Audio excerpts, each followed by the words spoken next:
വാർത്തകളിലേക്ക് വിശദമായി. സംസ്ഥാനത്ത് ഇന്ന് ഒരാൾക്ക് മാത്രം കോവിഡ്, 10 പേർ രോഗവിമുക്തരായി. കോഴിക്കോടാണ് ഇന്ന് രോഗം സ്ഥിരീകരിച്ചത്. കാസർഗോഡ് ജില്ലയിൽ 6 പേർ കൂടി രോഗവിമുക്തരായി. വിവരങ്ങളുമായി ഉമേഷ് ബാലകൃഷ്ണൻ തിരുവനന്തപുരത്തും ചേരുന്നു. ഉമേഷ്, ആശ്വാസത്തിന്റെ ദിനം തന്നെ കണക്കുകൾ ആദ്യ നോട്ടത്തിൽ തന്നെ കാണുമ്പോൾ ഏത് രീതിയിലാണ് വിശദാംശങ്ങൾ കോവിഡിന്റെ?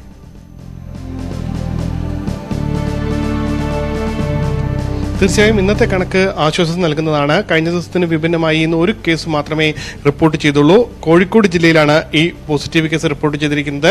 സമ്പർക്കത്തിലൂടെയാണ് കോഴിക്കോട് ജില്ലയിൽ ഒരാൾക്ക് കോവിഡ് പോസിറ്റീവായിരിക്കുന്നത്. അതോടൊപ്പം 10 പേർ ഇന്ന് രോഗമുക്തരായി എന്നുള്ളതും വളരെ പ്രധാനമാണ്. കാസർഗോഡ് ജില്ലയിൽ 6 പേരും എറണാകുളം ജില്ലയിൽ 2 പേരും മലപ്പുറം, ആലപ്പുഴ ജില്ലകളിൽ ഓരോരുത്തരുമാണ് രോഗമുക്തരായത്. ഇതുവരെ രോഗമുക്തരായവരുടെ ഇതോടെ 255ആയി. 138 പേരാണ് ഇനി സംസ്ഥാനത്ത് വിവിധ ആശുപത്രികളിൽ ചികിത്സയിലുള്ളത്. 78,980 പേരാണ് ഇപ്പോൾ സംസ്ഥാനത്ത് നിരീക്ഷണത്തിലുള്ളത്. ഇതിൽ 526 പേർ ആശുപത്രികളിലാണ് നിരീക്ഷണത്തിലുള്ളത്. ഇന്ന് പുതുതായി 84 പേരെ കൂടി ആശുപത്രിയിൽ പ്രവേശിപ്പിച്ചിട്ടുണ്ട്. ആകെ പരിശോധിച്ച സാമ്പിളുകളുടെ എണ്ണം 18,029 ഇതിൽ 17,279 സാമ്പിളുകൾ നെഗറ്റീവായിരുന്നു. വിവിധ ജില്ലകളിൽ ഇപ്പോഴും ഏറ്റവും കൂടുതൽ പോസിറ്റീവ് കേസുകൾ ഉണ്ടായിരുന്ന കാസർഗോഡ് ജില്ലയിൽ തന്നെയാണ് കൂടുതൽ പേർ ചികിത്സയിലുള്ളത്. 51 പേരാണ് കാസർഗോഡ് ജില്ലയിൽ ചികിത്സയിലുള്ളത്. കണ്ണൂർ ജില്ലയിൽ 47 പേരും ചികിത്സയിലുണ്ട്. അപർണ, സംസ്ഥാനത്ത് നിരീക്ഷണത്തിലുള്ളവരുടെ എണ്ണം 78,980 പേരാണ്. വീടുകളിൽ 78,454 പേരും, ആശുപത്രികളിൽ 526 പേര് നിരീക്ഷണത്തിലുണ്ട്. ഉമേഷ്, പ്രധാനമായും ഉമേഷ് നേരത്തെ പറഞ്ഞതുപോലെ തന്നെ വളരെ ഉത്കണ്ഠയോടുകൂടി നോക്കുന്ന ജില്ലകളിൽ കാസർഗോഡ് ജില്ലയിൽ 6 പേർക്കും കോവിഡ് മാറിയതായുള്ള വിവരങ്ങൾ വരുന്നു. അതോടൊപ്പം തന്നെ എറണാകുളത്തെ 2 പേർക്കും പ്രധാനമായും ഏത് രീതിയിലാണ് മറ്റ് ജില്ലകളിലെ നിരീക്ഷണത്തിലുള്ളവരുടെ എണ്ണമടക്കം ഏത് രീതിയിലാണ് പ്രധാനമായും നോക്കിക്കാണുന്നത്?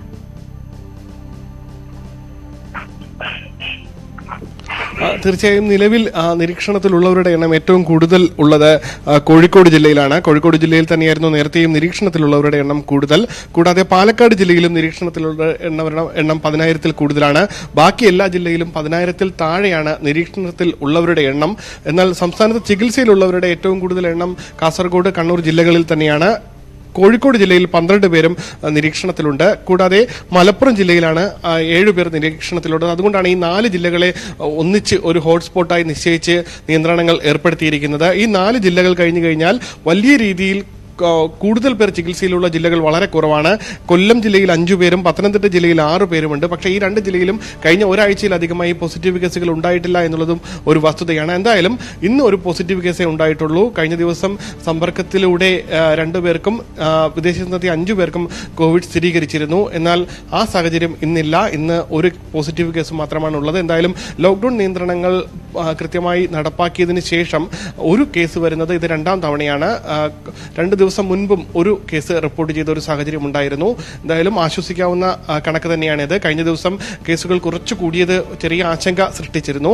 പക്ഷേ മുഖ്യമന്ത്രി അടക്കം പറഞ്ഞത് അത് 5 പേരും വിദേശത്ത് വന്നവരായതുകൊണ്ട് തന്നെ അത്തരത്തിൽ ആശങ്കപ്പെടേണ്ടതില്ല എന്നുള്ള ഒരു സാഹചര്യം ഉണ്ടായിരുന്നു. എങ്കിൽ പോലും ഇന്ന് ഒരു കേസേ റിപ്പോർട്ട് ചെയ്തുള്ളൂ എന്നുള്ളത് ആശ്വാസം നൽകുന്നതാണ്. കൂടാതെ 10 പേർ രോഗമുക്തരായി എന്നുള്ളതും ആശ്വാസം നൽകുന്നതാണ്. ഈ 10 പേർ രോഗമുക്തരായതിൽ എറണാകുളത്ത് എയർപോർട്ടിൽ ജോലിയിൽ ഉണ്ടായിരുന്ന ആളുകളും ഉണ്ടായിരുന്നു. എന്തായാലും ഈ രോഗമുക്തരായവർ 10 പേർ എന്ന് കണക്കുന്നിൽ നിന്ന് നോക്കുമ്പോൾ ഏകദേശം ഈ ഇന്നത്തെ രോഗം സ്ഥിരീകരിച്ചവരുടെയും രോഗമുക്തരായവരുടെയും എണ്ണം നോക്കിക്കഴിഞ്ഞാൽ 90% പേർ രോഗമുക്തരായെന്ന ഒരു കണക്ക് ഇന്ന് എടുത്തു പറയാനും കഴിയും. ഞാൻ തിരികെ വരാം. ഉമേഷ്, ഇപ്പോൾ കാസർഗോഡ് നിന്ന് KV ബൈജു ചേരുന്നു.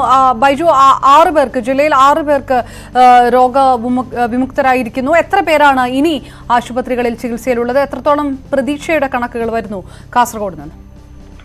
അപർണ, ഇനി 108 പേരാണ് ഇപ്പോൾ ഇത് രോഗവിമുക്തി നേടി വീടുകളിലേക്ക് മടങ്ങിയത്. 51 പേരാണ് ഇപ്പോൾ നിലവിൽ കാസർഗോഡ് ജില്ലാ ആശുപത്രിയിലും ജനറൽ ആശുപത്രിയിലുമായി ഉള്ളത്. ഇന്ന് 6 പേരാണ് രോഗം ഭേദമായി ഡിസ്ചാർജ് ചെയ്ത്. ഇതിൽ നേരത്തെ 5 പേർ സമ്പർക്കത്തിലൂടെയും ഒരാൾ വിദേശത്തു നിന്നും വന്നതാണ്. എന്തായാലും കാസർഗോഡ് ജില്ലയെ സംബന്ധിച്ചിടത്തോളം വലിയ ആശ്വാസം തന്നെയാണ്. കഴിഞ്ഞ കുറെ ദിവസങ്ങളായി ഇത്തരത്തിൽ പോസിറ്റീവ് കേസുകളുടെ എണ്ണം കുറയുന്നു. അതുകൂടാതെ നിരീക്ഷണത്തിലുള്ളവരുടെയും എണ്ണം വളരെ കുറയുന്നുണ്ട്. ഇന്ന് ഏതായാലും 7,789 പേർ മാത്രമാണ് നിരീക്ഷണത്തിലുള്ളത്. അത് വലിയ തോതിലുള്ള കുറവ് തന്നെ വന്നിരിക്കുന്നു. എന്തായാലും കാസർഗോഡ് ജില്ല വലിയ ആശ്വാസം തന്നെയാണുള്ളത്. അതേസമയം നിയന്ത്രണങ്ങൾ ശക്തമായി തന്നെ ജില്ലയിൽ തുടരുന്നുണ്ട്. എന്തായാലും ഈ രീതിയിൽ വലിയ ആശ്വാസത്തിന്റെ വാർത്തകൾ തന്നെ വരുന്നു. പരിശോധന ഫലം ഇനി 279 പേരുടെ പരിശോധനാ ഫലം വരാനുണ്ട്. എന്തായാലും ഇതാണ് കാസർഗോഡ് ജില്ലയിലെ അവസ്ഥ. ബൈജു വിശദാംശങ്ങൾ ഒരിക്കൽ കൂടി ഉമേഷിലേക്ക്. ഉമേഷ്, പ്രധാനമായും 4 മേഖലകളാക്കി തിരിച്ചപ്പോൾ ഹോട്ട്സ്പോട്ടുകൾ കണ്ടെത്തി വ്യാപകമായ പരിശോധനയിലേക്ക് കടക്കുക കൂടിയാണ് സംസ്ഥാനമെന്ന് കൂടി വ്യക്തമാക്കിയിരുന്നു സംസ്ഥാന സർക്കാർ. ആ രീതിയിലുള്ള നടപടിക്രമങ്ങൾ എങ്ങനെയാണ് പുരോഗമിക്കുന്നത്? അത് സമയപരിധി വെച്ചിട്ടുണ്ടോ? അതുമായി ബന്ധപ്പെട്ടുള്ള പരിശോധനയുമായി ബന്ധപ്പെട്ടുള്ള പുതിയ നടപടിക്രമങ്ങളുടെ വിശദാംശങ്ങൾ.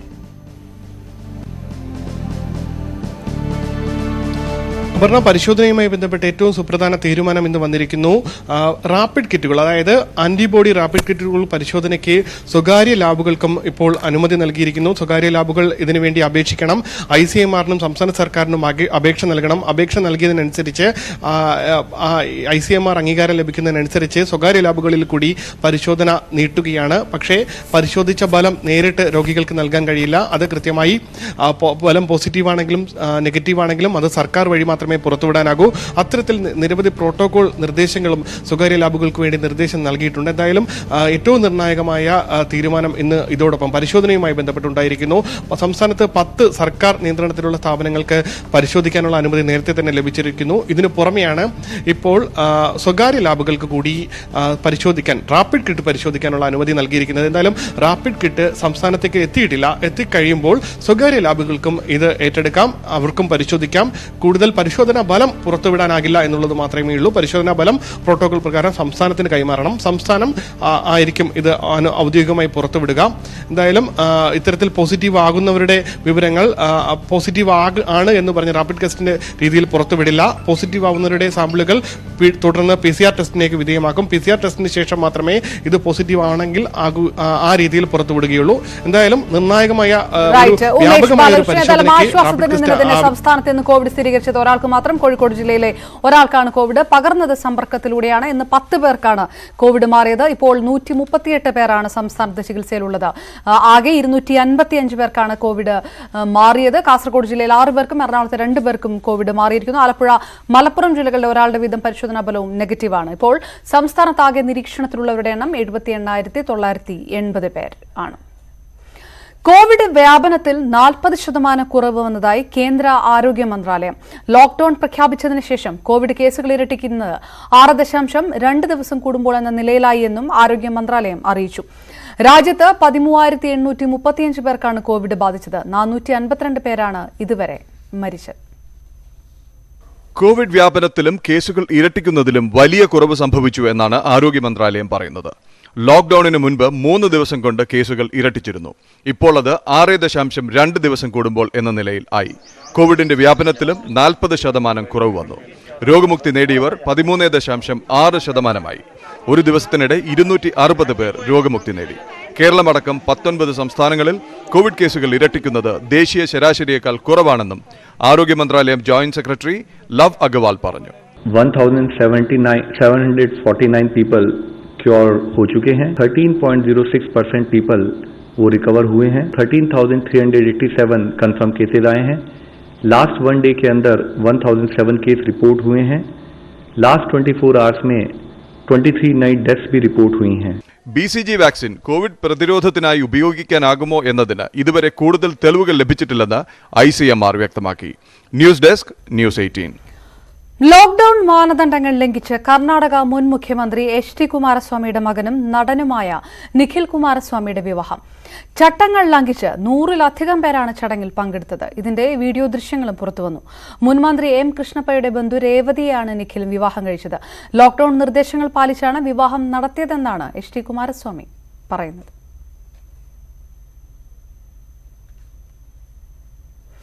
ഡൽഹി LNJPയിൽ നഴ്സുമാർ പ്രതിഷേധത്തിൽ. നിരീക്ഷണത്തിൽ കഴിയുന്നവർക്കും സർക്കാർ താമസ സൗകര്യം ഏർപ്പെടുത്തി ഡ്യൂട്ടിയിലുള്ള നഴ്സുമാർക്കും ഭക്ഷണം ലഭിക്കുന്നില്ല എന്നാണ് പ്രധാന പരാതി. രാവിലെയും ഉച്ചയ്ക്കും ഭക്ഷണം ലഭിക്കാത്തതിനെ തുടർന്ന് ഒരു നഴ്സ് തളർന്നു വീണ്. വിവരങ്ങളുമായി രാകേഷ് ചേരുന്നു. രാകേഷ്, പ്രധാനമായുള്ള പരാതികൾ എന്താണ്? പരാതികളിൽ അടിയന്തര നടപടികൾ ഉണ്ടാകുന്നില്ല, വീണ്ടും പരാതികൾ വന്നുകൊണ്ടേയിരിക്കുന്നു എന്നുള്ള വിശദാംശങ്ങളാണ്. ഏത് രീതിയിലാണ് പരാതിപ്പെടുന്നത്? അപർണ, LNJP ആശുപത്രി എന്ന് പറയുന്നത് കോവിഡ് രോഗികളെ ചികിത്സിക്കുന്ന ആശുപത്രിയാണ്. അവിടെയാണ് ഇപ്പോൾ നഴ്സുമാർക്ക് ഭക്ഷണം കിട്ടാത്ത ഒരു സാഹചര്യമുള്ളത്. കാരണം പലർക്കും സർക്കാർ ഇപ്പോൾ ഹോട്ടലുകളൊപ്പം തന്നെ ഗുജറാത്ത് സദനിലടക്കം സൗകര്യം ഒരുക്കിയിട്ടുണ്ട്. നേരത്തെ തന്നെ ഇവിടെ നഴ്സുമാരുടെ പ്രതിഷേധമുണ്ടായിരുന്നു. അതായത് കൃത്യമായ ക്വാറന്റൈൻ ചെയ്യാനുള്ള സൗകര്യമില്ല. ഒപ്പം തന്നെ പലപ്പോഴും വീടുകളിലേക്ക് പോകേണ്ട സാഹചര്യമുണ്ട്. അതുകൊണ്ട് തന്നെ താമസ സൗകര്യം ഒരുക്കണമെന്ന് ഇവർ ആവശ്യപ്പെട്ടതിനെ തുടർന്ന് പിന്നീട് ഡൽഹി സർക്കാരാണ് ഇവർക്ക് താമസ സൗകര്യം ഒരുക്കുന്നത്. അവിടെയാണ് ഇപ്പോൾ ഭക്ഷണം ലഭിക്കാത്ത ഒരു സാഹചര്യം നഴ്സുമാർക്കുള്ളത്. ഇന്ന് ഇത്തരത്തിൽ ഭക്ഷണം ലഭിക്കാത്തതിനെ തുടർന്ന് ഒരു നഴ്സ് തലയുറ്റി വീണു. മാത്രമല്ല, ലഭിക്കുന്ന ഭക്ഷണം മോശം ഭക്ഷണമാണെന്ന അഭിപ്രായം ഡോക്ടർമാർക്കുണ്ട്. ഇതേ തുടർന്ന് UN അടക്കമുള്ള സംഘടനകൾ, നഴ്സുമാരുടെ സംഘടന അടക്കം ഈ വിഷയത്തിൽ ഇടപെട്ടിട്ടുണ്ട്. മാത്രമല്ല, ഡൽഹി മുഖ്യമന്ത്രിക്ക് അടക്കം ഈ വിഷയത്തിൽ പരാതി കൊടുക്കുമെന്നാണ് ഇപ്പോൾ ഇവർ അറിയിച്ചിട്ടുള്ളത്. വിശദാംശങ്ങൾ നൽകി. കോവിഡ് സ്ഥിരീകരിച്ചതിനെ തുടർന്ന് കൊല്ലം സ്വദേശി ദുബായിൽ കെട്ടിടത്തിന്റെ മുകളിൽ നിന്നും ചാടി മരിച്ചു. പ്രാക്കുളം സ്വദേശി അശോകനാണ് മരിച്ചത്. കോവിഡ് ആണെന്ന് ബോധ്യപ്പെട്ടതോടെ താമസിച്ചിരുന്ന മുറിയിൽ അശോകനെ കയറ്റിയില്ലെന്നാണ് വിവരം. ഇതോടെയാണ് ആത്മഹത്യ ചെയ്തത്. മൃതദേഹം നാട്ടിലെത്തിക്കാൻ കഴിയില്ലെന്നാണ് വിവരം. ലോകത്ത് കോവിഡ് ബാധിച്ച് മരിച്ചവരുടെ എണ്ണം 1,47,500 കടന്നു. രോഗബാധിതരുടെ എണ്ണം 22 ലക്ഷത്തിലേക്ക് അടുക്കുന്നു. അമേരിക്കയിൽ മരണം 34,000-ഉം രോഗബാധിതരുടെ എണ്ണം 6.25 ലക്ഷവും കടന്നു. എന്നാൽ ചില സംസ്ഥാനങ്ങൾ ഈ മാസം തന്നെ തുറക്കാനുള്ള മാർഗനിർദ്ദേശം പ്രസിഡന്റ് ഡൊണാൾഡ് ട്രംപ് പുറത്തിറക്കി. സ്ഥിതിഗതികൾ വിലയിരുത്തി ഗവർണർമാർക്ക് തീരുമാനിക്കാമെന്നാണ് നിർദ്ദേശം. അതേസമയം ചൈന മരണനിരക്കിൽ തിരുത്തൽ വരുത്തി. 1290 പേരുടെ മരണം കൂടി ചൈന ഔദ്യോഗികമായി കൂട്ടിച്ചേർത്തു. നേരത്തെ റിപ്പോർട്ട് ചെയ്യാത്ത മരണങ്ങളാണ് ഇതെന്നാണ് ചൈനയുടെ വിശദീകരണം. ഇതോടെ ചൈനയിലെ മരണം 5000-ന് അടുത്തായി. കോവിഡ് പടർന്നു പിടിക്കുന്ന അമേരിക്കയിൽ നിന്ന് ബല്ലാത്ത പഹയൻ എന്ന പേരിൽ പ്രശസ്തനായ വിനോദ് നാരായൺ.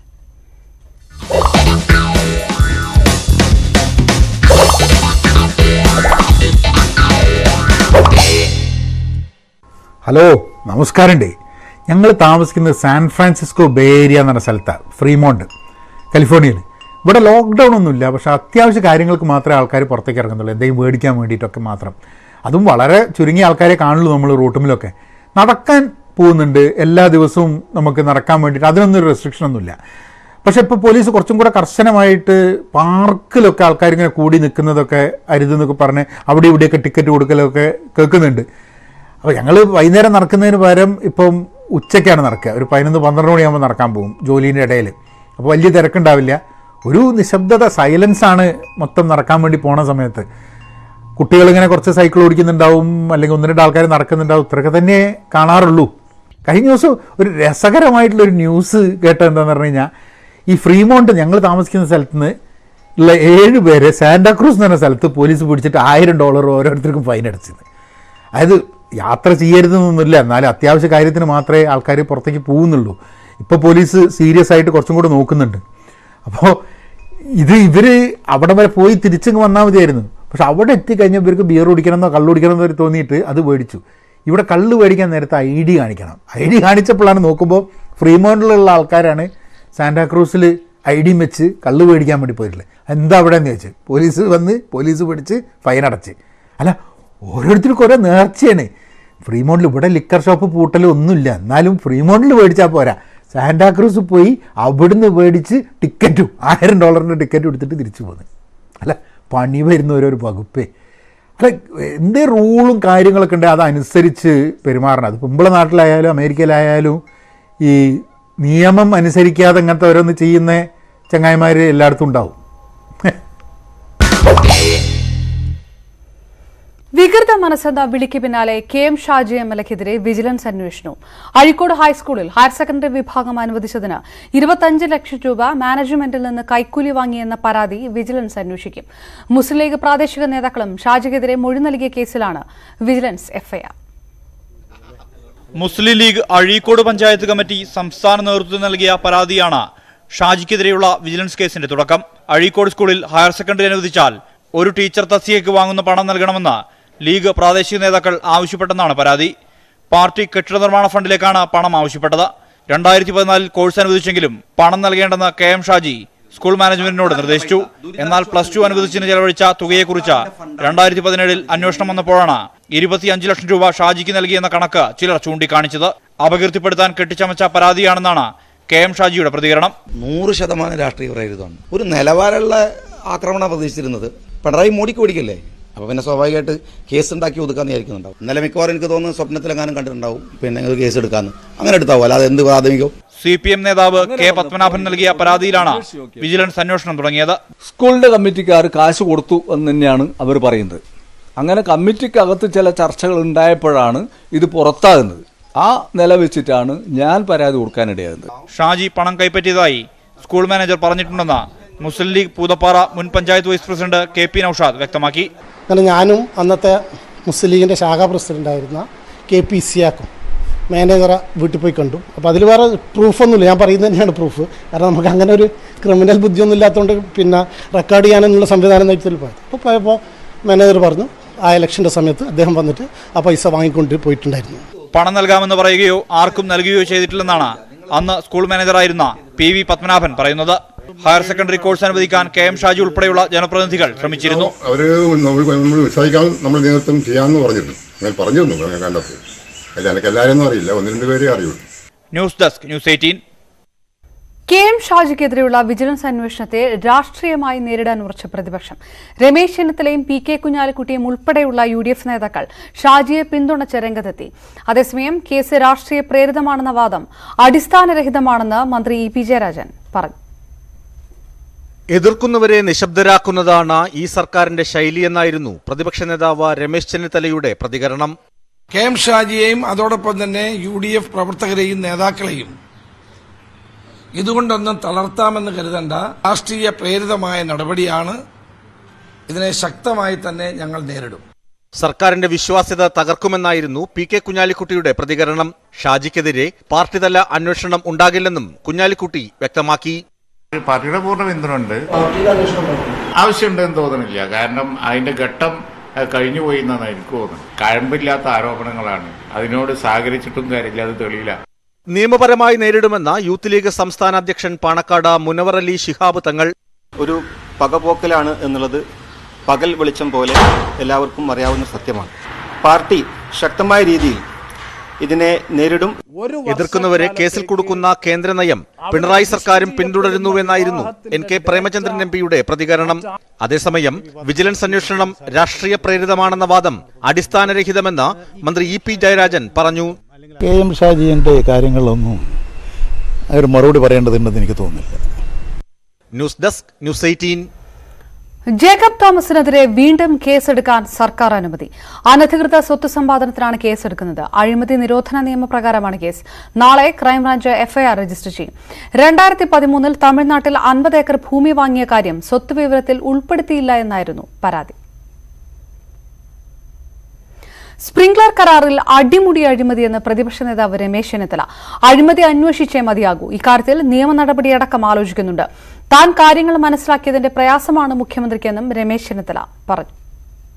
തട്ടിക്കൂട്ട് പർച്ചേസ് എഗ്രിമെന്റ് ഉണ്ടാക്കി ജനങ്ങളെ കബളിപ്പിച്ചിരിക്കുകയാണ് ഗവൺമെന്റ്. എന്തുകൊണ്ട് മുഖ്യമന്ത്രി ഈ കാര്യങ്ങളൊന്നും നേരത്തെ ജനങ്ങളോട് പറഞ്ഞില്ല?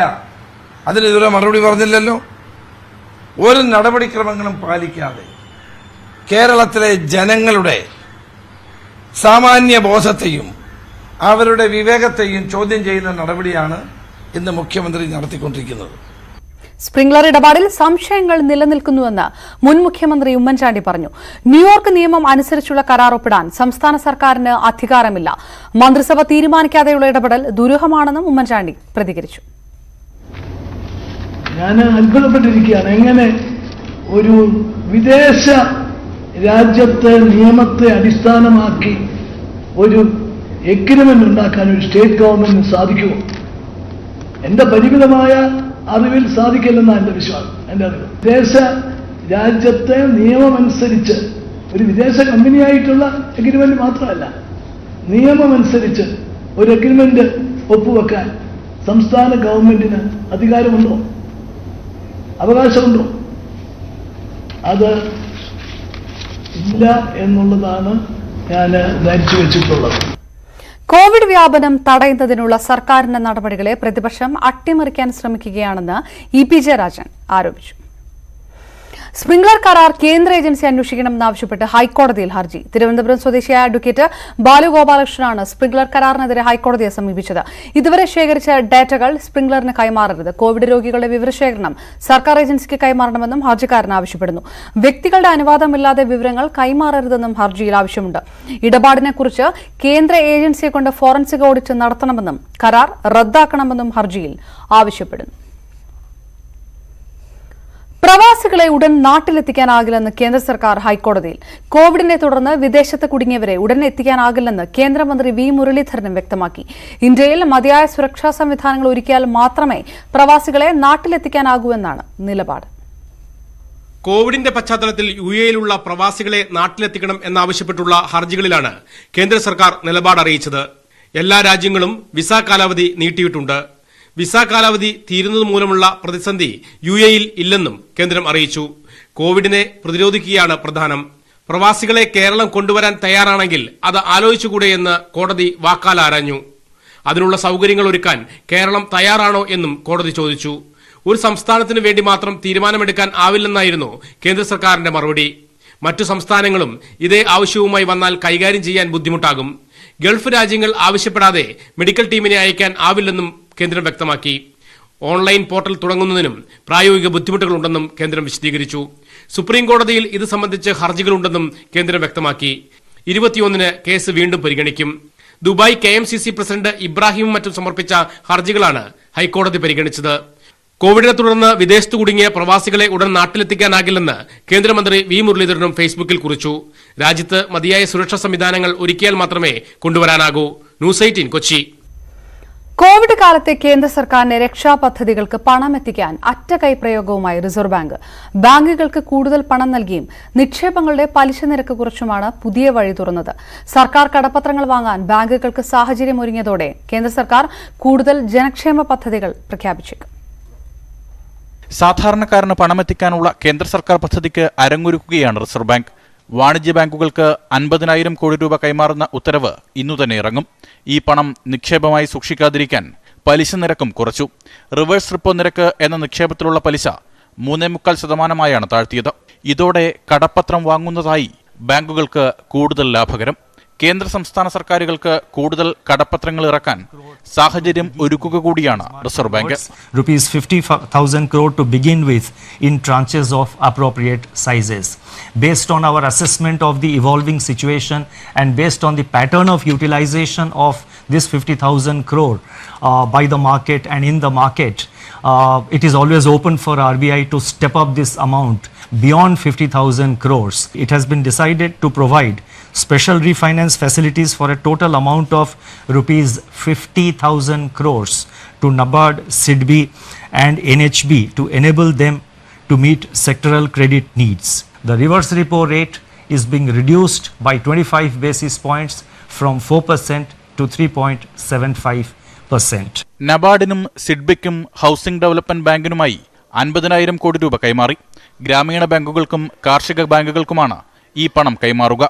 കാർഷിക മേഖല കൂടുതൽ സജീവമാക്കുക എന്ന ലക്ഷ്യത്തിലാണ് നീക്കം. ബാങ്കുകൾക്ക് കൂടുതൽ പണം ചെലവഴിക്കാവുന്ന സാഹചര്യം ഒരുങ്ങുന്നതോടെ കേന്ദ്ര സർക്കാരിന്റെ രണ്ടാം ഘട്ട ഉത്തേജക പദ്ധതികൾ ഉടൻ ഉണ്ടായേക്കും. കാർഷിക ഭവന നിർമ്മാണ മേഖലയിലെ തൊഴിലാളികൾക്കും സംരംഭകർക്കുമുള്ള പ്രഖ്യാപനങ്ങളാണ് വരാനിരിക്കുന്നത് എന്നാണ് സൂചന. News desk, news 18. രാജ്യം നേരിടുന്ന പ്രതിസന്ധിയുടെ വലിപ്പം അറിയാതെയുള്ള നടപടിയാണ് റിസർവ് ബാങ്കിന്റേതെന്ന് ധനമന്ത്രി ടി എം തോമസ് ഐസക്. സംസ്ഥാനത്തിന്റെ വായ്പാ പരിധി 5% ഉയർത്തണമെന്ന ആവശ്യം പരിഗണിക്കപ്പെട്ടില്ല. പാക്കേജ് അപര്യാപ്തമാണെന്നും തോമസ് ഐസക് തിരുവനന്തപുരത്ത് പറഞ്ഞു. കോവിഡ് വൈറസിനെ കണ്ടെത്താൻ നൂതന സാങ്കേതിക വിദ്യ വികസിപ്പിച്ച് ശ്രീചിത്ര മെഡിക്കൽ ഇൻസ്റ്റിറ്റ്യൂട്ട് 100% കൃത്യതയുള്ള 10 മിനിറ്റ് കൊണ്ട് ഫലം ലഭിക്കുന്ന പരിശോധനാ കിറ്റ് ലോകത്ത് തന്നെ ആദ്യമാണെന്ന് ശ്രീചിത്ര അവകാശപ്പെടുന്നു. അന്തിമ അനുമതി ലഭിച്ചാലുടൻ വ്യാവസായിക അടിസ്ഥാനത്തിലുള്ള കിറ്റിന്റെ നിർമ്മാണം ആരംഭിക്കും. അതിവേഗത്തിലും കൃത്യതയോടെയും കോവിഡ് പരിശോധനാ ഫലം ലഭിക്കുക എന്നതായിരുന്നു കോവിഡ് വ്യാപനം തടയുന്നതിൽ പ്രധാനം. ഇത് സാധ്യമാകുന്ന കണ്ടെത്തലാണ് ശ്രീചിത്രയുടേത്. നിലവിൽ നടത്തുന്ന PCR സ്രവ പരിശോധനയേക്കാൾ അതിവേഗത്തിൽ ഫലം കിട്ടുമെന്ന് ഗവേഷകർ പറയുന്നു. ചിലവ് കുറവാണെന്നതും പ്രധാന നേട്ടമാണ്. വൈറസിന്റെ ജനിതക പരിശോധനയിലൂടെയാണ് ഫലം ലഭിക്കുന്നതെന്നതിനാൽ വൈറസിന് ജനിതക മാറ്റം സംഭവിച്ചിട്ടുണ്ടെങ്കിൽ പോലും തിരിച്ചറിയാം.